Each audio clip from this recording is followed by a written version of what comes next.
Рожь поспела, берись за дело. Во всех регионах страны полным ходом идут полевые работы. На полях слышен шум техники, которая работает и днем, и ночью. Это крестьяне собирают урожай.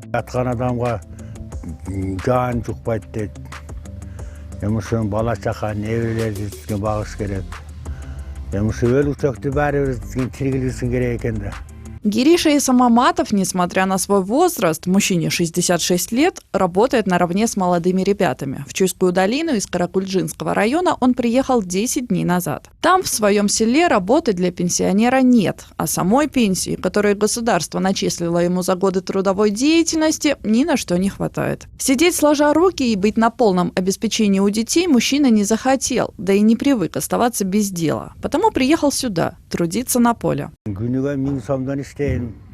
В день я зарабатываю около 1000 сомов. Здесь кормят обедом, а вечером отвозят домой. Работа несложная. И кажется, мне удается выполнять все наравне с остальными. Мои дети все в Москве, потому что в селе-то у нас работы нет. Они, конечно, против того, чтобы я работал на поле, отговаривают, но не могу же я жить за их счет и просто так сидеть без дела. На пенсию, которую я получаю, не проживешь, едва концы с концами можно сводить. А так хоть что-то полезное делаю, немного им помогу. Тем более впереди зима, нужно запасаться продуктами. Вот я и решил приехать сюда, подзаработать немного. Любая работа хороша, считает Гириша Исамаматов. Главное, что деньги заработаны честным трудом.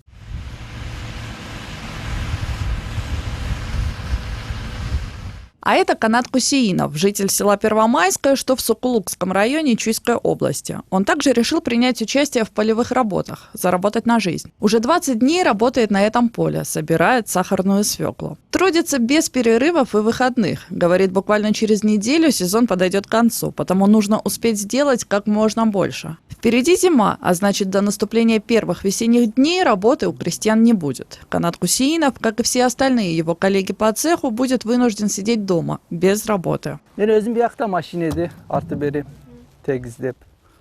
Моя работа заключается в том, что я собираю весь тот урожай, который не собрал комбайн. Я собираю вручную, и то, что выпадает из трактора. 5-6 лет уже так работаю, с 9 утра и до 6 вечера. На этом поле я работаю с самого начала. Сначала поливал, а теперь уже вышел на уборку. За час своей работы я получаю 100 сомов. Итого в день выходит от 1000 до 1500 сомов. Хватает на то, чтобы кормить семью. Здесь я работаю только месяц. А потом уже занимаюсь своими посевами. Выращиваю кукурузу, огурцы. Осенью, сами видите, вот так вот работаем. А зимой отдыхаем дома. Большая часть посевных земель Сокулукского района засеяна сахарной свеклой. Потому сезон уборки урожая – это хорошая возможность дополнительного заработка для местных жителей. Один из них – Мелис Исаков. Мужчина много лет работает водителем, а этот грузовик – его основной источник дохода. Летом и весной на нем он перевозит тюки сена, которая идет на корм животных, а осенью развозит свеклу с полей в пункты приема.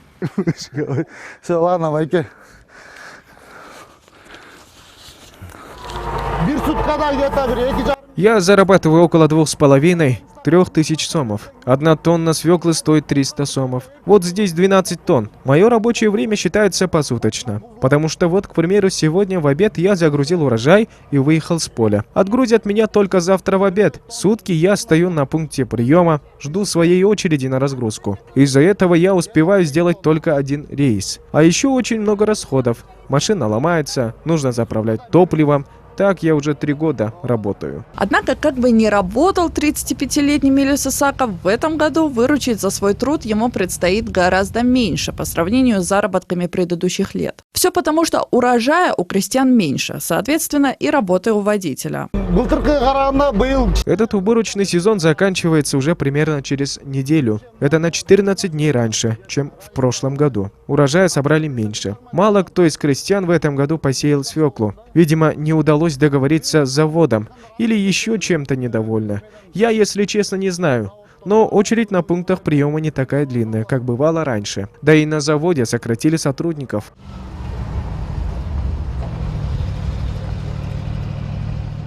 С тем фактом, что объем работы в этом году стал заметно ниже относительно прежних лет, согласен и Михаил Иксанов. Мужчина работает водителем комбайна. Стоимость его услуг – 1000 сомов за уборку 1 гектара земли. Если в прошлом году площадь полей, на которых работал Михаил, достигала 10 гектаров, то в этом объемы снизились вдвое. Примерно начали, где-то полмесяца, может, назад уборку. Уборка хорошо протекает.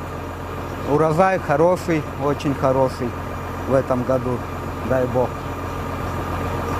Так вот стараемся, работаем. Техника ваша, да? Техника я работаю там.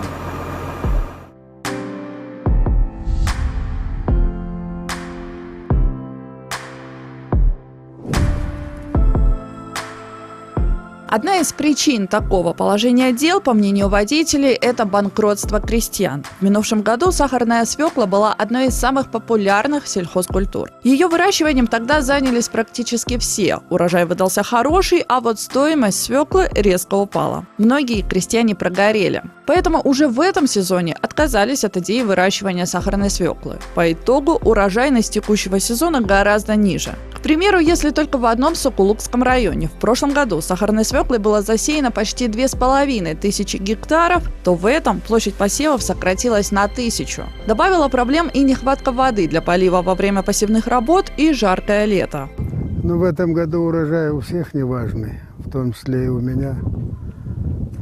Почему? Потому что мы опоздали с поливом, не было воды. Первый, второй полив мы опоздали. Не было воды. Воду нам не давали, поэтому мы опоздали. Свекла – это такая культура, которую надо делать все вовремя. Кайтбей Хапаев выращиванием сахарной свеклы стал заниматься еще в начале 2000-х. За почти 20 лет работы на земле он изучил все детали сельхоздеятельности, знает все секреты правильного возделывания свеклы. В этом году 75-летний крестьянин высадил культуру на 50 гектарах земли. С каждого получил по 70-80 тонн урожая. Результат не самый весомый, однако некоторые фермеры и вовсе собрали не менее 30 тонн с гектара, что очень мало. Если цена на сахар не поднимется, то крестьяне могут оказаться на грани банкротства. Так же, как и в прошлом году, только единственное, что у нас вначале было 40 на 60. 40 деньгами, процентов деньгами давали, а 60% давали свеклой. Потом сделали 50 на 50, а сейчас уже второй год подряд делает 28% деньгами, а 72% получается сахаром. В прошлом году сахар был дешевый, но в этом году, так по прогнозам, где-то по 45, по 47 оптово-отпускная цена. Если сахар так и будет держаться, то выгодно. То получается свекла выгодная. Причина низкой урожайности свеклы в этом году и заморозки, которые резко случились в апреле. Как раз в тот момент, когда на полях только закончились посевные работы. В итоге все замерзло. Весной были заморозки, и получилось слабее. В прошлом году у меня вышла средняя урожайность 88 тонн. Без грязи, без ничего, уже в чистом весе. 88 тонн. Было 30 гектаров, в этом году 40. То есть с каждым годом увеличивается? Каждый год, человеческая такая вот, каждый год хочется увеличить, добавить. Земля своя или нет, в аренду? У нас своей земли ни грамма нет, все только аренда.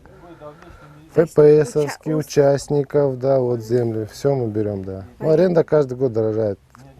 Приходится себестоимость уже дороже становится. Помимо того, что в этом году выдался неурожай, так еще и закупочные цены на все были слишком высокими, говорят крестьяне. Курс доллара вырос, а все расчеты проводятся в основном именно в иностранной валюте. Выросла стоимость и аренда земли. Все крестьяне в основном арендуют поля у третьих лиц. И удобрений, и химикатов, которые необходимы при обработке саженцев и земли от вредителей. Дороже стала и техника, которую привлекают для пахотных работ и уборки урожая. В среднем расходы на возделывание только 1 гектара земли составили около 165 тысяч сомов. В прошлом же цифра была меньше на 30 тысяч.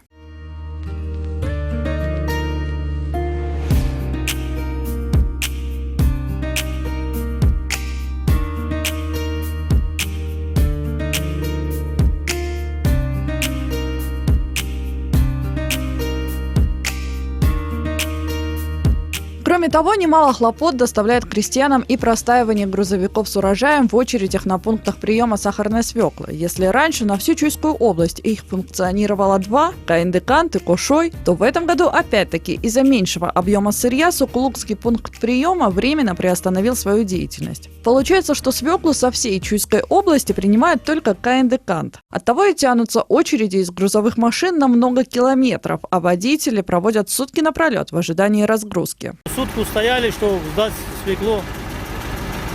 Сколько здесь тонн? Так, 22. Это мало, много. Ну, хватает, пойдет. И сколько за 22 тонны платят? Ну, сколько? Нам выходит где-то 7 тысяч. Ну, в сезоне работаешь и все, зимой спишь. Ең біріншілі машинер ушу эмеге келет, брактумба. Брактумбадан браковать етсек та визуальный осмотр, загряженность көбірек болса визуально, біз сразу лаборатория кетеді. Әрбір стеклоздатчиктен 4-5 машинадан кейін бірден обязательно кіргізіп тұрабыз да. В этот пункт приема каждый день приезжают не менее 160 грузовых машин. В сутки здесь принимают и сортируют не менее 2500 тонн сахарной свеклы. Цифра внушительная, однако, как говорят сами сотрудники пункта приема, это очень низкие показатели относительно прежних лет. Тот факт, что сырья в этом году меньше, может спровоцировать рост цен на сахар, говорят сотрудники пункта. А значит, у крестьян все еще есть возможность выручить потраченное и, возможно, даже уйти в плюс.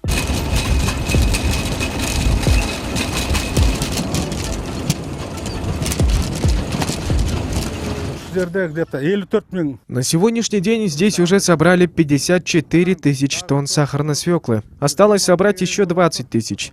Ожидается, что в этом году результат будет около 70-72 тысяч тонн. На данный момент цена на сахар повышается. Для фермеров это очень хорошо. Стоимость мешка сахара уже сейчас выше 2000 сомов. Крестьяне ведь работают по принципу 28/72, то есть 28% забирают деньгами, остальные сахаром. Это получается, если в прошлом году фермеры продавали свой сахар по 27, максимум по 30 сомов, то в этом году стоимость будет уже 40 за килограмм. Мы вот, к примеру, уже много лет принимаем свеклу по 3 сома 20 тиинов. И такой цены нигде больше, кроме Кыргызстана, нет. Фермеры говорят, что не выдался урожай сахарной свеклы в этом году и в других странах, и это также влияет на стоимость сахара. На фермерах рост цен на сахар скажется положительно, это чистая прибыль. Однако для покупателей это дополнительные расходы. Сабина Дамаскина, Каир Джейлобекова, Джанарбек Докдурбекулу, НТС. Итоги недели.